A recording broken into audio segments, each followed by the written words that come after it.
Le troisième ange. Et un autre ange, un troisième, les suivit, disant d'une voix forte, « Si quelqu'un adore la bête et son image, et reçoit une marque sur son front ou sur sa main, il boira aussi le vin de la colère de Dieu, versé à pleine force dans la coupe de sa colère. Et il sera tourmenté dans le feu et le soufre en présence des saints anges et en présence de l'agneau. Et la fumée de leur tourment monte au siècle des siècles, et ils n'ont point de repos, ni jour, ni nuit. Ces adorateurs de la bête et de son image, et quiconque reçoit la marque de son nom. Voici un appel à l'endurance des saints, ceux qui gardent les commandements de Dieu et leur foi en Jésus. Apocalypse 14, versets 9 à 12. Dieu vous ordonne d'une main la foi de saisir son bras puissant et de l'autre main l'amour d'atteindre les âmes qui périssent. Christ est le chemin, la vérité et la vie. Suis-le, ne marchez pas selon la chair, mais selon l'esprit. Marchez comme il a marché, c'est la volonté de Dieu, même votre sanctification. Le travail que vous devez accomplir est de faire la volonté de celui qui soutient votre vie pour sa gloire. Si vous travaillez pour vous-même, cela ne vous rapportera rien.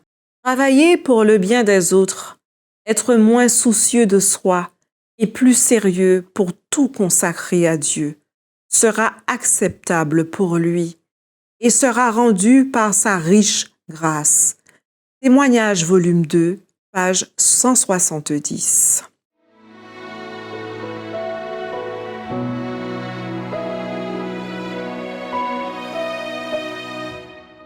Et voici notre défi du cœur. Satan, l'auteur de toute mort, misère, égoïsme, douleur, péché, et tous ceux qui embrassent ces mensonges seront détruits lors du jugement final, afin que la justice et l'amour soient restaurés dans l'univers. Seuls ceux qui placent leur confiance dans le Sauveur aimant, Jésus-Christ, seront éternellement sauvés et transformés en une nouvelle personne qui reflète l'amour désintéressé de Dieu. Bientôt, il n'y aura plus d'opportunité de gagner une âme perdue pour Jésus.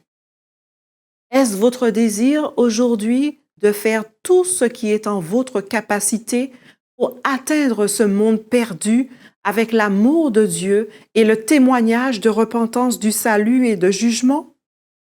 Rirez-vous en tant que représentant du Christ dans un monde de ténèbres?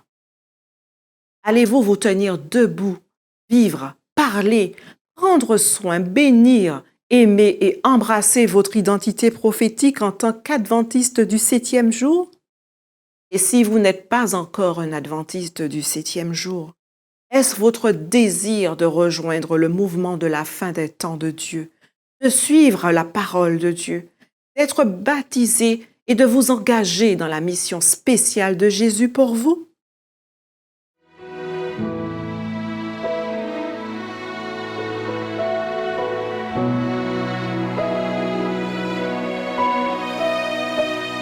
Voici donc nos requêtes de prière. Priez pour comprendre le message du troisième ange.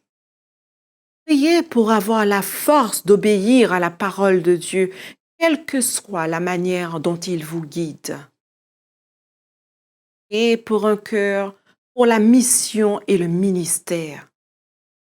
Priez que Jésus augmente votre foi en lui et qu'il brille à travers vous. Priez sincèrement pour vos 7 noms, ainsi que pour vos voisins non sauvés qui vivent à proximité.